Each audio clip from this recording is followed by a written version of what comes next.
इसकी डेफिनेटली। परिभाषा क्या है? हाँ, तो ये बड़ा मुश्किल काम है। जैसे अभी मिसाल के तौर पर मैं उस विषय पर नहीं छेड़ रहा हूँ। जैसे आजकल अपने लद्दाख के यहाँ आपके हमारे जो विषय चल रहा है, हाँ, तो अब ये भी सच है ना कि पिछले वर्ष के जो आंदोलन हुआ उसमें अब देखिए 5 हमारे जवान शहीद हुए, कितनों के मतलब घायल हुए, या आप में से भी कई लोग होंगे, पलजुर्रा है, आप लोग का और कई लोग होंगे, देखिए ना, जेल में गए। मैं आज सुबह ही मिला गाला वीरेंद्र नमगल से, तो मैं गाले से बोल रहा था, तो 6 महीना बैठे जेल में, तो 6 महीने मतलब पूरा साल हुआ। तो जेल में तो दिन और रात 2 दिन गिने ना। जी, हाँ, है ना? जेल जेल के नियम है ये तो। जी, हाँ, कोई 10 दिन बैठता इसका मतलब 20 दिन बैठा, जी, 1 महीना बैठा तो 2 महीना हुआ वो। हाँ, तो मैं उसी विषय पे आ रहा हूँ।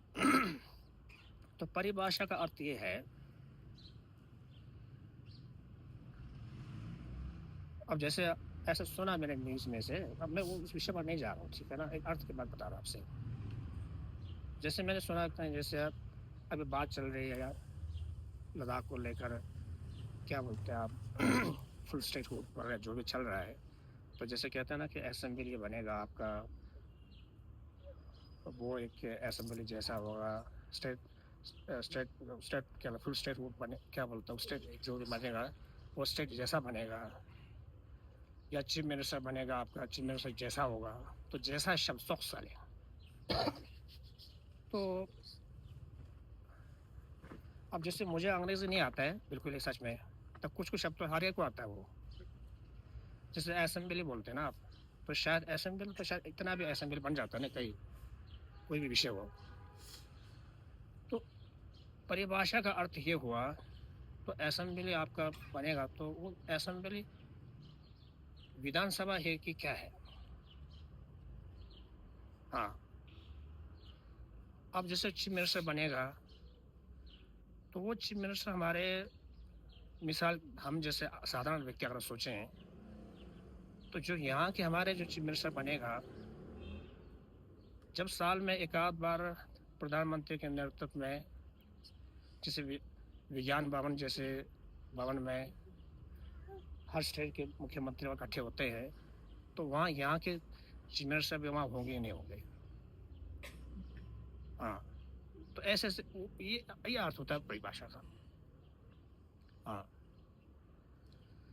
तो ये परिभाषा अर्थ तो है, ठीक है, आप चीफ मिनिस्टर है, ठीक है, स्टेट है, पर इसके फिर जब आपने ये कहा कि ऐसा जैसा, तो फिर उसमें परिभाषा आ जाता चलो। हाँ, तो ये परिभाषित शब्द जो होते हैं ना, वो जैसे लद्दाखी में उनकी भाषा में थानियत बोलते हैं, वो थानियत, सिख तो सिख ना होना, थानियत बोलते हैं उसको ना। हाँ, जैसे राष्ट्रपति है, पीछे ऐसी बात आई थी जब राष्ट्रपति प्रतिभा सिंह जब बनी थी, तो राष्ट्रपति जो व्याकरण के विद्वान है वह तो वो जाने, हमारे अखबारों में न्यूज़ में कहीं ऐसा भी आया था कि अब प्रतिभा से महिला है, तो राष्ट्रपति पति शब्द कैसे जुड़ेगा जैसा ना। हाँ, हमारे परिभाषित के तौर पर वो शब्द बैठेगा जैसा। हाँ, तो थानियत उसका मतलब उसका ये बहुत बड़ी बात होती है, ऐसे कई शब्द ना। अब गिशेला यहाँ साथ बैठे हैं, जो आप गिशेला जैसे जो अब गिशे कैसे बने, वो परिभाषित शब्द के माध्यम से, या आप में से कई कानून के जानकार है, कोई किसी एक दूसरे भी के, तो वो एक परिभाषित उसमें गए ना। तो तो मैं वो बोल रहा था आपसे, जैसे गिशे दोजे जमदू ज्ञान हाथोला, ये दोनों वाकई में बहुत बड़े अनुभवी है। गिशे हाथोला दलाई लामा जी के साथ अनुवादक के सबसे लंबा बैठा हुआ, और दलाई लामा के साथ ही सफर करते हो। हाँ, चार, चाहे विदेश में हो, अपनी इंडिया में हो, मेरे ख्याल से कम 20 साल समझ लीजिए। और वो अनुवाद के साथ साथ जो कि अनुवादक के साथ साथ सेक्रेटरी के नाम भी उनका ओहदा होता था उनको। अच्छा। हाँ उनका, हाँ कैसे लगा। तो गेशे दोजे दमजू का देखिए, अब मैं तो वो तो मेरे क्लासमेट बोल मैं तो बोल नहीं पाऊंगा, मैं तो सच बोले तो ना के बराबर बराबर पड़ा, क्योंकि अब ये भी सच है। अब मैं मुझे ngai isu no kwale ta ngaja chu sene rinpoche zetang pasang इतना हमारे पर प्रेशर नहीं बढ़ता ना कि पढ़ना है बोल के। अब मैं ज्यादा पढ़ के मैंने कौन सा फायदा उसके लाभ मिल रहा है। हाँ, ये हमारा फायदा होता है, नहीं पढ़ के कौन सा नुकसान होने वाला है ना। हाँ। तो इसलिए मेरे पे वो बात नहीं होती थी, तो मैं पढ़ता नहीं था। पता नहीं किस्मत अच्छी थी, दलाई लामा जी की कृपया है।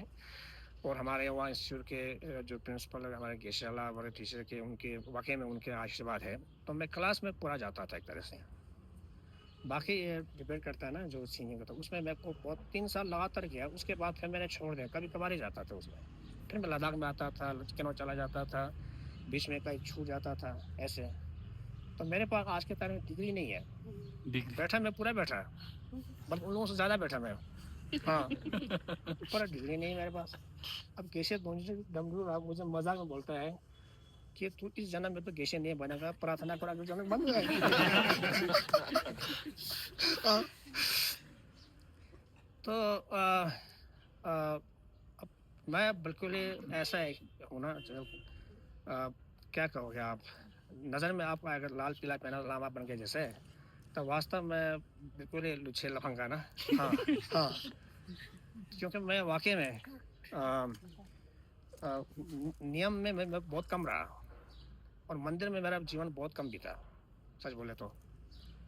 जैसे मैं 18 साल का 17-18 साल का धर्मशाला आया, 3 साल तो वहाँ इंस्टीट्यूट में रहा, तो फिर उसके बाद फिर अलग सा मैंने कमरा किराए पर लेकर के, चाय की दुकान होती थी ऊपर मालिक का, नीचे 2 कमरा होता था, एक में मैं बैठता था, एक में कुछ महिलाएं होती थी वहाँ, वो कुछ सिलाई का काम सीखती थी वो लोग।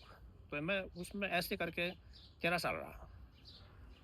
तो मेरा मंदिर में बाकी लामाओं की तरह वो पालन पोषण रहना सहना पहना हुआ ऐसा नहीं रहा, सच बोले तो आप ये देखेंगे।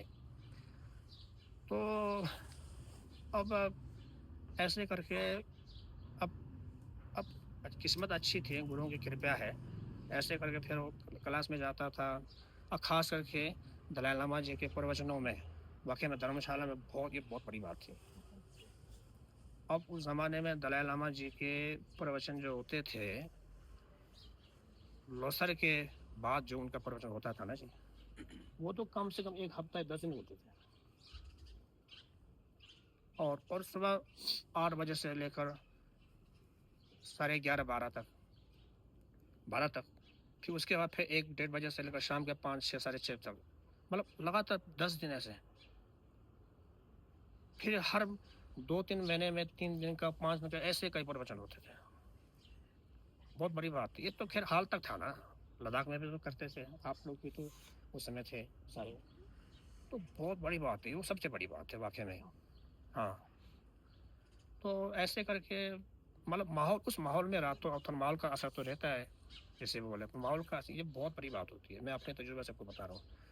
आप अपने गांव में, अपने घर में, अपने देश में रहने से ये फ़ायदा वाला है, माहौल से बहुत कुछ सीख जाते हैं ना, भाषा सीख जाते हैं, रहना सहना उसमें आ जाता है आपका, और वो जो आ जाता है वो स्वभाव से आ जाता है।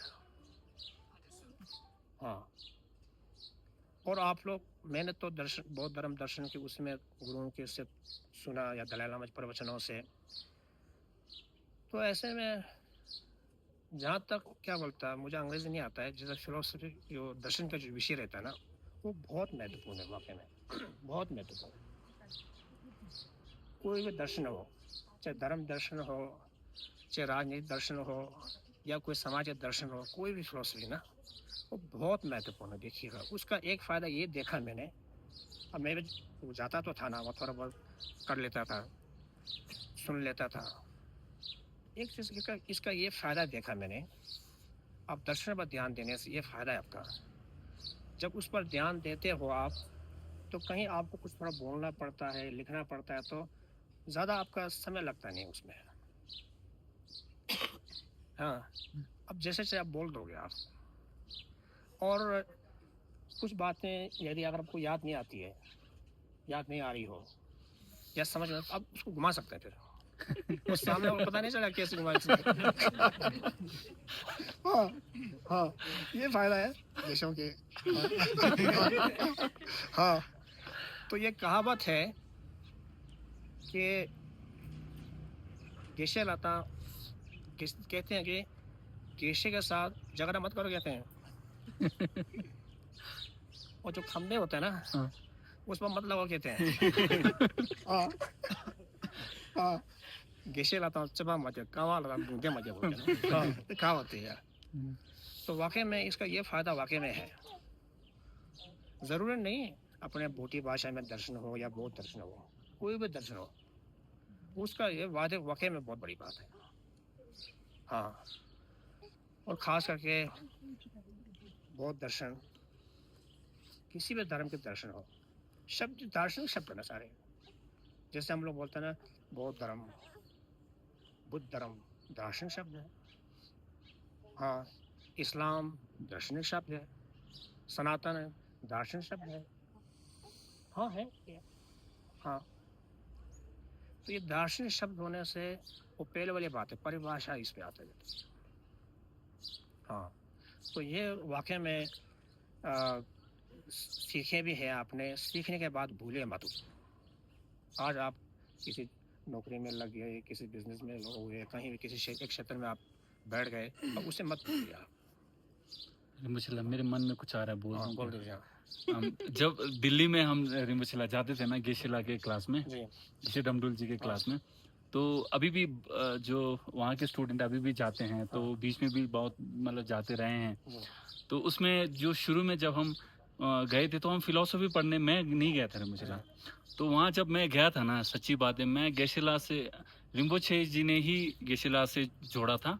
तो रिम्बोछे जी ने ही कहा था कि आप ऐसा करो, गेशे डमडुल जी से मिल के आओ। तो मैं तिब्बत हाउस गया, उस समय मैं गेशिला से मिला।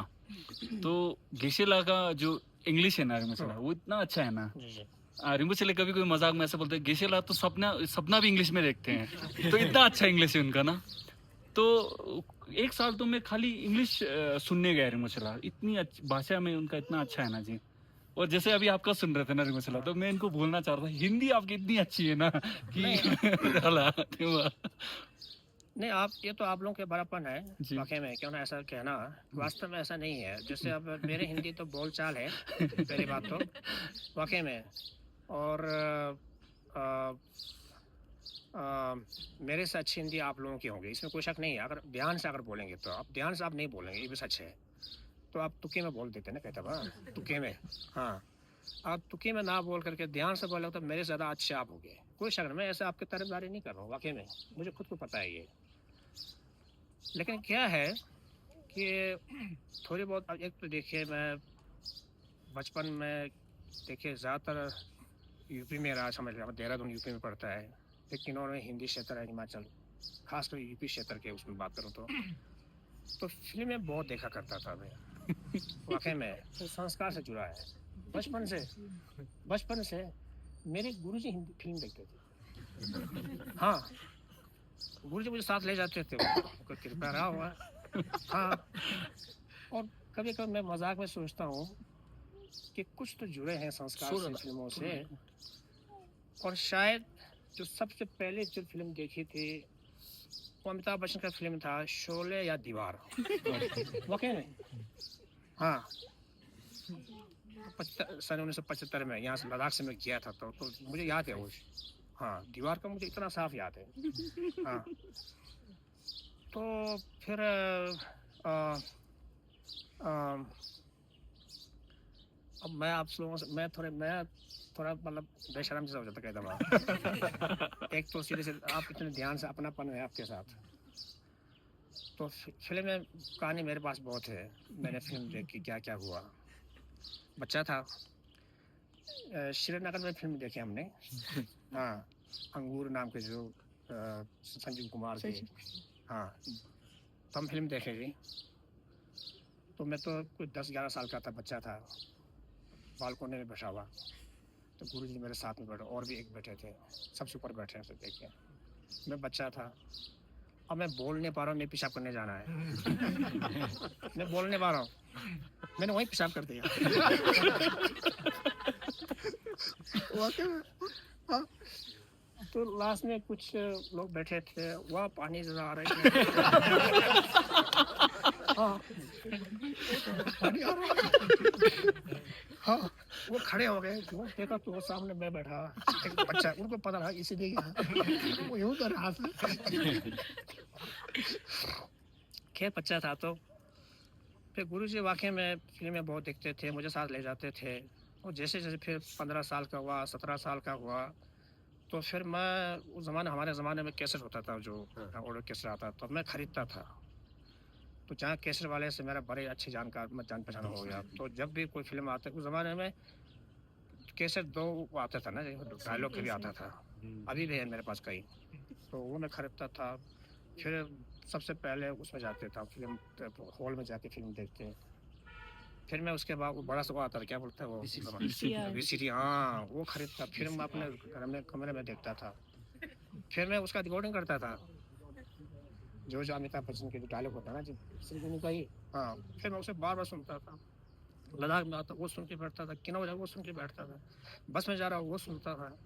हाँ, फिर मैंने पता किया भाई, कुछ उनका, फिर मुझे पता चला उनके पिताजी बहुत बड़े कवि हैं, लेखक हैं।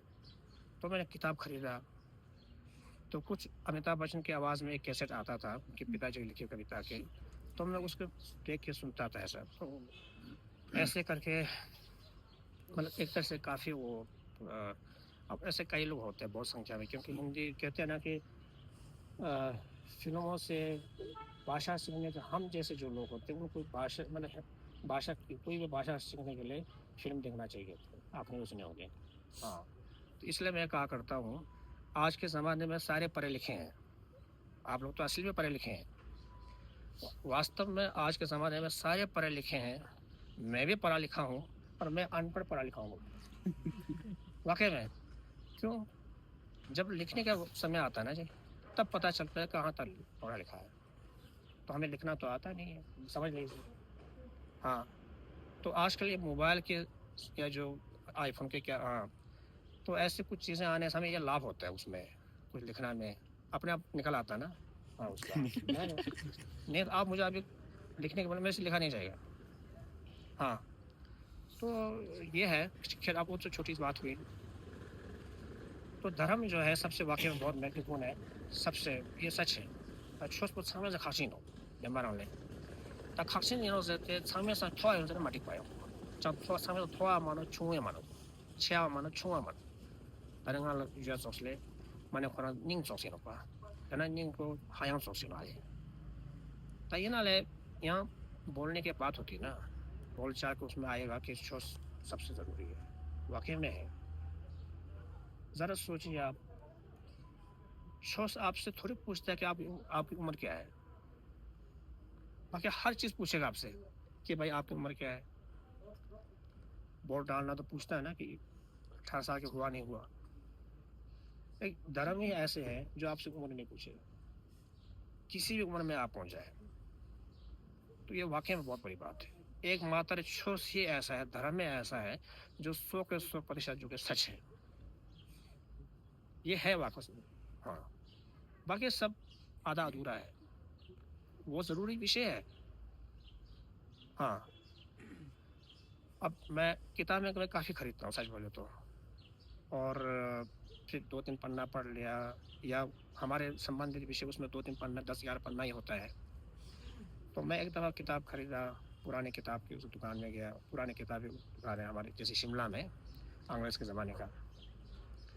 तो उनके यहाँ रखे होते हैं पुरानी किताबें, तो कोई 5,000 के, तो कोई 1 लाख के, ऐसे-ऐसे ना रखे होते हैं। तो मैं एकदम उससे पूछा कि कुछ किताब इतने सस्ते क्यों हैं? हालाँकि वो 100 साल के है, वो 50 साल के, तब भी वो महँगा है। तो वो मुझे कह रहे थे, ये जो कानूनी जो किताब होता है वो सस्ता होता है। क्यों? वो उस ज़माने का कानून आज के काम का नहीं है। हाँ, लेकिन जो इतिहास के जो किताब होते हैं वो महँगे होते हैं। हाँ, तो ऐसे करके देखिए, किताब पढ़ने की जो आदत है वो वाक़ई में बहुत अच्छी है। परिभाषिक शब्द जो कि उसी में से निकलता है कहता हुआ ना। हाँ, तो जैसे दलाई लामा जी बताते हैं ना कि जब एक दफ़ा दलाई लामा जी यहाँ अपने लद्दाख में चंगथंग और नुब्रा वगैरह यात्रा करके वापस पहुँचे। सुन रहे हैं ना? सुनाई दे रहा है आपको? हाँ। तो जी वापस नहीं। पहुँचे तो 4 एक दिन वो विश्राम में रहा, आराम में। तो केशव लाउदुल्ला बता रहे थे, कहाँ आराम करके बैठे हैं वो।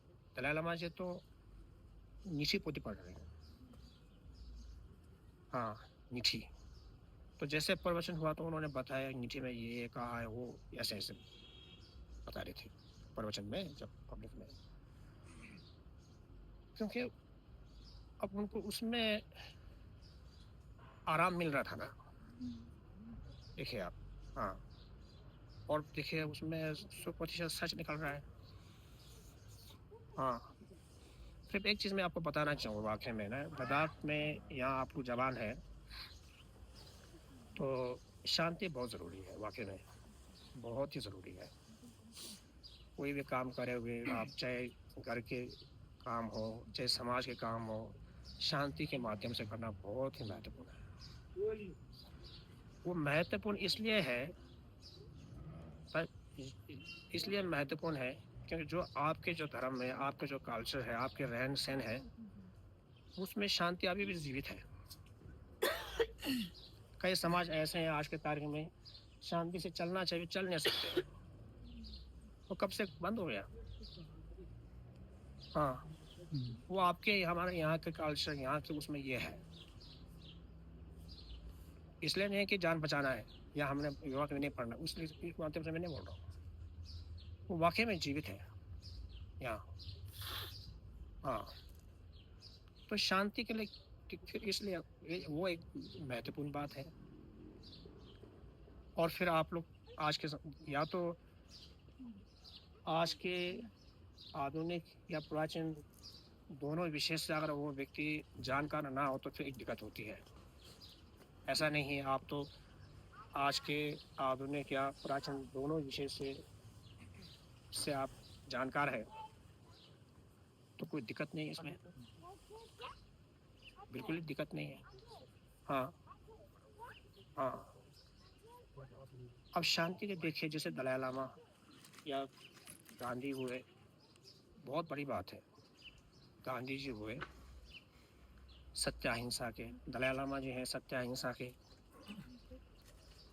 तो ऐसे सीधा-साधा आदमी तो नहीं है ना ये सब। हाँ, विद्यमान है, अंतर्राष्ट्रीय स्तर का है। जैसे गांधी जी के सत्य अहिंसा पर चलते हुए उन्होंने अर्थव्यवस्था पर एक मिसाल रखा। अर्थव्यवस्था पर। हाँ, खादी को लेकर देखिए आप। आज खादी का जो व्यवस्था है, जो साधन है, वो किस स्तर पर है देखिए आप। हाँ, कितनी बड़ी बात है। हाँ, कितना बड़ा बाज़ार है। हाँ, गांधी जी ने लाए। हाँ, और दलाई लामा जी के देखिए सत्य अहिंसा के साथ जो कि उन्होंने आधुनिक विज्ञान को लाया। जो आप बता रहे थे ना आपके संस्था चला रहे हैं, सी-लर्निंग वगैरह जो भी है, देखिए बहुत बड़ी बात है ना ये। सत्य अहिंसा पर चलते हुए। हाँ, ये तो उसमें चलते हुए सफलता का देखिए आप। हाँ,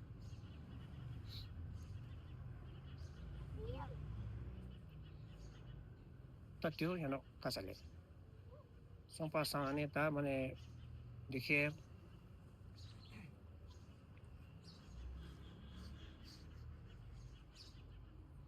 downtown दूसरा पेने पर माखासीनो का ये बात जानते हैं ना पेने माखासीनो मुझे पता ही है बिना पैसे के चलेगा नहीं। हाँ, मेरा भी नहीं चलता है। हाँ, खर्चा बहुत होता है। मैं परेशान हूँ। हाँ, कल मैंने जाना है। इस समय मैं वहाँ खर्च कर रहा होगा। हाँ, देखिए ना। हाँ, तो बिना पैसे का वाकई में बड़ा मुश्किल है। कभी कभी मैं भी सोचता हूँ, चलो आज तो मेरे पास 3 लाख है, हाँ, और ये 3 लाख खत्म होने के बाद मैं बाकी और 3 लाख कहाँ से लाऊं? हाँ, तो पैसा वाकई में बहुत ज़रूरी है। हाँ, तो कई हमारे लोग शिकायत करते हैं कि पैसा बचता नहीं है। कमाता तो हूँ पर बचता नहीं होता। तो मैंने भी सोचा बचता है कि नहीं, नहीं बच रहा है। हाँ, हाँ, मैं सोचा इसका क्या करना चाहिए। हाँ, कई साल सोचा। हाँ, अभी तो चलो चलता फिरता थोड़ा बहुत ठीक है, 50-55 साल का है। कई लोग बोलते हैं बुजुर्ग हो गया, तो मैं कहता सलमान खान से तो छोटा हूँ।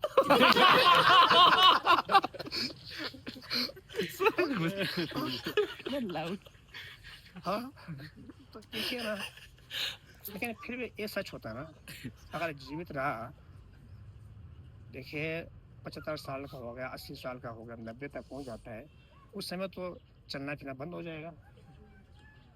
उस समय के लिए मैं खर्चा कहाँ से निकालूं भाई? हाँ, ये भी सच है। अब हम उनमें से तो नहीं है कि जो तब करके गुफा में बैठेगा। हमारा रहना सहना उसमें हुआ नहीं। हाँ, तो कई दफा लोग बोलते हैं ना कि पैसा बचता नहीं है, कमाता तो बचता नहीं है। मैं वाकई में सोचा इस पर, तो मुझे ऐसा लगता है सबसे पहले तो आपको कमाना चाहिए। जो आप कमा रहे हो, शुरुआत आपके हुए हैं, आप कमा रहे हैं पैसे, लेकिन कमाने के बाद उसका हिसाब रखना बहुत ज़रूरी है वाकई में। हाँ, आप हिसाब रखने के बाद उसे हिस्सों में बांटना ज़रूरी है। आप हिसाब रखोगे, कमाओगे, हिसाब रखोगे और हिस्सों में बांटोगे, पक्का बचेगा। हिस्सों में बांटोगे आप, 40-50% जो कि डिपॉजिट रखोगे, 10% इस काम के लिए, खुद के खर्चे के लिए, 10% घर के खर्चे के लिए, या कुछ ऐसे करते आप रखोगे, तो वाकई में पैसा बचेगा। हाँ, ये आपको सोचना है, हमें सोचना है वाकई में। और उसके लिए कम से कम आपको 5 साल के 10 साल का समय देना पड़ेगा, पूरी तरह से समझ में आने के लिए कि मेरा पैसा बचा नहीं बचा। ये बहुत ज़रूरी है वाकई में। दुनिया में अर्थव्यवस्था का बहुत कुछ हो रहा है, अभी बदल रहा है सारा कुछ। देखिए ना, एक देश की बात नहीं, यहाँ तो हम हिंदुस्तान में, भारतवर्ष में, अपने देश में वाकई में इतनी दिक्कत नहीं हो रही हमें, लेकिन फिर भी अर्थव्यवस्था का असर तो पड़ेगा ही। अब बिना अर्थव्यवस्था के बिजनेस करना कैसे चलेगा? बिना बिजनेस के अर्थव्यवस्था कैसे, क्या है फिर उसमें? हाँ, तो पैसा वाकई में ज़रूरी है। हाँ, वो जैसे अटल अटल जी कहा करते थे ना कि लोकतंत्र जो है वो एक व्यवस्था है। ये बहुत बड़ी बात होती है। हाँ, मुझे कभी कभी ऐसा लगता है, हमें शक की नज़र से अगर देखिए, आधा अधूरे सोच होता है ये,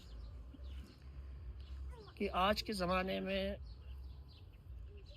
एक चीज़ की ये दिक्कत है कि क्या कहोगे आप हिंदी में उसको, वो बोलता ना, अम, सिद्धांत आपके, क्या बोलते हैं, प्रिंसिपल प्रिंसिपल ना, सिद्धांत है आपके, और इस्म की क्या बोलते हैं, हाँ जी, जैसे सोशलिज्म है, इज्म ना, हाँ जी, हाँ, इज्म, हाँ, सोशलिज्म जो है, जैसे सोशलिज्म बोलते हैं या आपको कम्युनिज्म बोलते हैं। हाँ, इज्म, इज्म ना, इज्म, इज्म ना, तो वो आज के ज़माने में ऐसा लगता है थोड़ा कम हो गया जैसा ना। कैपिटलिज्म है।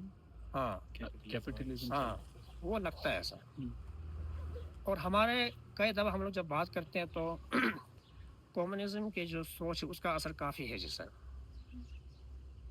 हम कम्युनिस्ट नहीं है, पर जो मैं बोल रहा हूँ उसमें कम्युनिज्म का सोच का असर काफ़ी है उसमें। हालांकि मैं बोलता मैं कम्युनिस्ट नहीं हूँ। हाँ, ये सोचने के विषय है। हम सिर्फ लोकतंत्र की बात करते हैं और लोकतंत्र कोई प्रिंसिपल नहीं है। मैं आपको इज़्म है जो बता रहे हैं आप, हम्म, वो अटल जी ने कहा ये सिर्फ एक व्यवस्था है। हाँ, तो वो वाक़ई में हमें सोचने की आवश्यकता है। व्यवस्था वो System. सिस्टम। सिस्टम ना, हाँ। हाँ, तो जैसे सिस्टम है, हम्म, उस अब जैसे अभी आपने बात संगत का असर है। भगवान बुद्ध ने मोक्ष के मार्ग दिखाया हमें, ज्ञान के मार्ग दिखाए और हमें घर में कैसे रहना है, समाज में कैसे रहना है, ये सब बातें बुद्ध की शिक्षा में आता है। हर धर्म की शिक्षा में आता है, ना केवल सिर्फ बुद्ध के विषय पर। भगवान बुद्ध के धर्म दर्शन में उसे व्याख्या के साथ है। हाँ, व्याख्या के साथ है, जहाँ हमने हमें अनुमान नहीं लगाना है। हाँ, मैं 50-55 साल का हो गया, सीधी सी बात है। इतने साल का हमने जो देखा छोटी सी उस अनुभव में, कई दफ़ा हम लोग कोशिश करते हैं, जैसे संस्था के स्तर पर, व्यक्तिगत स्तर पर आप कोशिश करेंगे, भाई कुछ आपने समाज के लिए सेवा किया। हाँ, तो आपको कुछ दिन लगेगा मैंने सेवा किया, हमने इतना समय दिया, त्याग दिया, फिर काम तो बना या नहीं बना जैसा। उन्होंने हमारे हमारे मेहनत का ध्यान नहीं रखा जैसा। हाँ, तो जिसने आपके मेहनत का ध्यान नहीं रखा, उसकी गलती कतई नहीं है। माँ बाप ने बच्चे का ध्यान नहीं रखा या बच्चे ने माँ बाप का ध्यान नहीं रखा, तो वो उनकी गलती नहीं है। या आपके किसी दोस्त ने आपका ध्यान नहीं रखा, आपने उनका ध्यान नहीं रखा, तो कहते उसकी गलती नहीं है। मैं तो ऐसा मानता हूँ, मेरे साथ भी हुआ है ना ये सब चीज़ें हैं। हाँ, तो कतई उनकी गलती नहीं है। मैंने इस सीखा, ये गलती जो है क्या है, समाज की गलती है। हाँ, कि समाज हमारा विकसित नहीं हुआ। हम तो विकसित हो गए, कि समाज हमारा विकसित नहीं हुआ है। कि वाकई में हाँ, और मैं अपने स्तर पर सोचूंगा, ऐसा समाज हमें दिखाई नहीं देता। जो समाज जो कि आज संपन्न हो, देश संपन्न होता है, गांव संपन्न होता है, ठीक है, लेकिन सामाजिक स्तर पर जब हम देखते हैं तो संपन्न ऐसा दिखाई नहीं देता। मैं बिल्कुल आम आदमी हूँ, उस तरह हम सोचेंगे ना, जहाँ हमें असली वास्तविकता का हमें जानकारी नहीं है। तो जैसे मान लीजिए सरकार एक पुल बनाता है और उस पुल की आप मांग करते हो 50 लाख के, या जब बजट बनाते हो तो 50 लाख का पुल बनेगा। अब आप जरा सोचिए, खर्चा उस पर 50 लाख से या तो ज़्यादा या तो कम आएगा। हाँ, मान लीजिए 55,09,500 रुपये लगा उस पर, तो सिर्फ उतना पैसा थोड़ी लेते हैं। अब उन्होंने 50 लाख ले लिया ना। हाँ, भले उसमें कोई हेरा फेरी ना भी हुआ हो। हाँ, तो एक सोचने की बात है ना, देखिए आप। हाँ, तो समाज, देखिए समाज समाज सबसे महत्वपूर्ण। हमें कोशिश करनी चाहिए हमारे समाज कैसे बने, कैसे रहे। तो मैं इसलिए बता रहा हूँ आपको, ये मेरे आपके साथ विचार विमर्श है, सीधी सी बात। मैं ऐसा नहीं कि भाषण दे रहा हूँ, बोल रहा हूँ, आपसे समझा रहा हूँ, पता ही नहीं कोई मेरे हैसियत नहीं। एक वार्तालाप के रूप में समाज, मैं आप में से कईयों को जानता हूँ ना, जिन्होंने इतने मेहनत की अपने हमारे समाज के लिए, हमारे धर्म के लिए, हमारी संस्कृति के लिए। हाँ, सपने किया, खास कुछ लोग जैसे देखे। तो इसलिए बता रहा हूँ, भगवान बुद्ध ने अब हम तो ये तो नहीं कह सकते उनका क्या दृष्टिकोण है, हम से पर है, उसका नाम एकदम से लेना मुश्किल होता है ना। फिर भी उन्होंने जो संघ का जो शब्द लिया है ना, जैसे संगम शरणम गच्छामि, तो संघ के उस व्यवस्था से समाज वाकई में सुधरेगा। एक आदमी से नहीं है, संघ के उसमें तभी तो ना ये संस्था है। जैसे तो संस्था के माध्यम से जो आप किसी संस्था से जुड़ेंगे या आप खुद संस्था में आपकी भूमिका रहेगी, योगदान रहेगा आपका, तो वाकई में फिर समाज में एक परिवर्तन ला सकते हो। बाकी मुश्किल है समाज में। हाँ, तो ये समय ऐसा है जहाँ आप जवान हुए, ये समय जो आपके जो काल है, ये ऐसा एक समय काल है कि जहाँ देश को आज़ाद हुए 75 साल हो गए। अब तो कानून भी बदलने का समय आ गया, ये भी सच है ना जी? जीवन शैली बदलने का समय आ गया। हाँ, तो ऐसे में ये बहुत ही महत्वपूर्ण लगता है। जैसे 상의를 겹치고 취업을 겹치고 인연을 겹치고 보잖아. नम शरणम गच्छामि नम संघं शरणम गच्छामि। देखिए संज्ञाल 겹치고 भगवान बुद्ध देखिए ईश्वर 겹치고 बुद्ध के वो ज्ञान गिनने 겹치고 उस ज्ञान का पालन करने वाले उसमें आ रहा ना हम हाल फिलहाल तो हमारे लिए तो वही संघ में आता है ना, संघ को हम देखेंगे, भले हम संघ के सदस्य ना भी बने, संघ को देखें।